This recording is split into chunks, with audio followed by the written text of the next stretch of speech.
एक समय भगवान रुक्मिणी जी के महल में विराजमान थे। रुक्मिणी वामांग में विराजमान थी, बैठे थे।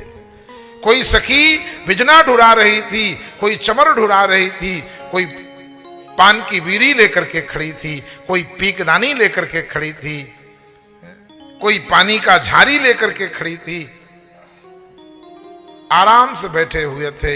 इतने पर भगवान ने रुक्मिणी से मजाक किया, अरे रुक्मिणी,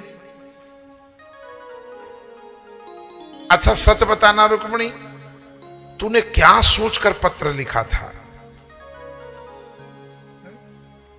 तूने विवाह का प्रस्ताव जो भेजा तो क्या सोच के भेजा था? तुझे मुझ में क्या नजर आया? अच्छाई? रुक्मिणी जी ने कहा, मैंने ब्राह्मणों के मुखारबिंद से आपकी सारी अच्छाई सुनी थी। भगवान ने कहा, ये ब्राह्मण लोग, साधु लोग मेरी झूठी प्रशंसा करते हैं, मैं प्रशंसा के योग्य नहीं हूं। अरे रुक्मिणी सुन, जो घर बर कुल होई अनूपा, करिए विवाह सुता अनुरूपा। विवाह में कुल खानदान, माता पिता, ननिहाल, सब कुछ देखा जाता है। फिर घर देखा जाता है, फिर बर देखा जाता है। सब अनुकूल हो तो फिर विवाह करना चाहिए। अरे देवी, मेरा तो कुल खानदान भी कन्फर्म नहीं है, उसमें भी संशय। कोई मुझे वृष्णी वंशी कहता है और कोई मुझे यदुवंशी कहता है। कुल खानदान भी कन्फर्म नहीं है। चलो कुल खानदान कन्फर्म ना हो तो कम से कम बाप तो कन्फर्म हो, वो भी नहीं है। कोई मुझे वसुदेव नंदन कहता है और कोई मुझे नंद नंदन कहता है।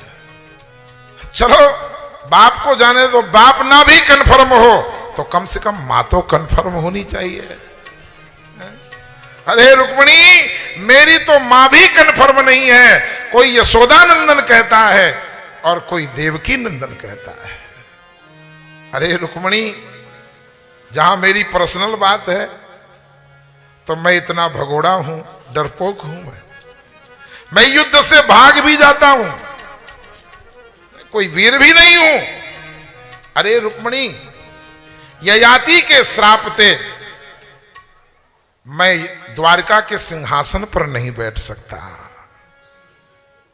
द्वारिका के सिंहासन पर नहीं बैठ सकता, राजा भी नहीं हूं। द्वारिका के सिंहासन पर उग्रसेन विराजमान थे नाना जी, पर द्वारिकाधीश भगवान श्याम सुंदर व्यवस्था तो चला रहे थे, तो मैं राजा भी नहीं बन सकता। अरे तूने क्या सोच करके विवाह का प्रस्ताव किया है? अरे देवी, कहीं शिशुपाल के साथ में डोली जाती तो महारानी बन के राज करती। यहां क्या तुझे मिला? जैसे भगवान ने मजाक किया तो प्रेम में मजाक भी सहन नहीं होती, ये प्रेम का स्वरूप है। भगवान ने मजाक किया और रुक्मिणी जी ने उसे सच मान लिया और रुक्मिणी जी मूर्छित होकर के गिर पड़ी। बीपी हाई हो गया, चक्कर आ गया। इतने पर भगवान श्याम सुंदर ने रुक्मिणी जी को उठाया और रुक्मिणी जी को उठा करके कहा, सुनो सुनो, अरे देवी, मैं तो मजाक कर रहा था। अयम ही परमो लाभ ग्रहे सुग्रह में दिनाम अन्नमय नियते याम प्रियाया भीरु भामनी। अरे भीरु भामनी डरपोक, मैं तो मजाक कर रहा था, क्योंकि गृहस्थ जीवन में थोड़ी देर बैठ करके बच्चों के साथ आमोद प्रमोद भी करना चाहिए। जिस घर में प्रसन्नता रहती है उस घर में लक्ष्मी का वास रहता है। जिस घर में गाल फूले रहते हैं उस घर की लक्ष्मी धीरे धीरे चली जाती है। ग्रह लक्ष्मी ग्रहे ग्रहे, इसलिए भगवान ने प्रत्येक को लक्ष्मी प्रदान की है। जो अष्टलक्ष्मी है उसमें जो ग्रह लक्ष्मी है, ग्रह लक्ष्मी ही स्त्री है आपकी। यदि वो प्रसन्न है तो पूरा घर प्रसन्न है, और यदि उसके बाल पकड़कर चोटी पकड़ने लगे, नोचने लगे और बेचारी सिसकियां भर भर करके रोती है, तो कुबेर के समान खजाना क्यों ना हो, वो भी एक क्षण में निपट जाता है।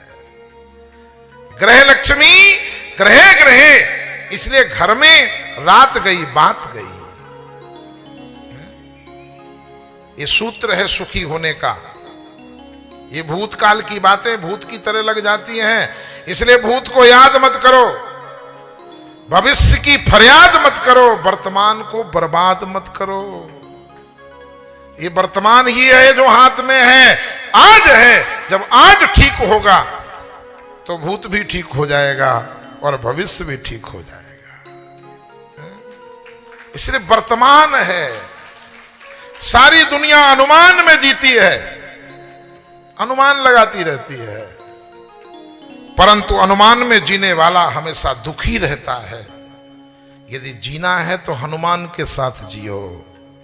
राम काज कीन्हे बिनो मोहि कहाँ विश्राम। राम काज का संकल्प करो। तुम तो सारे दिन काम काज में मरते रहते हो। क्या करें महाराज, भी काम काज में लगे हैं। काम काज कभी पूरा नहीं होगा, इसलिए काम काज से ऊपर उठ करके जब तक राम काज के लिए तत्पर नहीं हो गए, तब तक लक्ष्य की प्राप्ति नहीं होगी।